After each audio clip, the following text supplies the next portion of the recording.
Hello guys everyone, তোমরা সবাই কেমন আছো? আশা করছি ভালো আছো, আমিও ভালো আছি।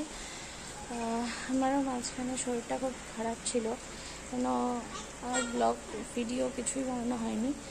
তো অনেক দিন পর আবার ব্লগে আসলাম। তো আজকে আমাদের বাড়ি নারায়ণ পুজো। তো চলো আমাদের বাড়ি নারায়ণ পুজো তোমাদেরকে দেখাচ্ছি। এই যে আমার সব কিছু রেডি হয়ে গেছে, গোছ গাছ রেডি, ঠাকুরমশাই এসে ঘরটা বসাবে।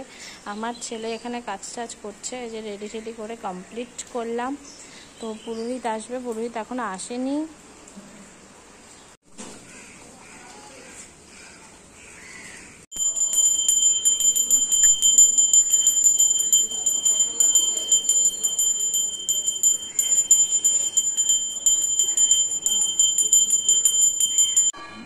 বাজাও বাজাও বাজাও বাজাও।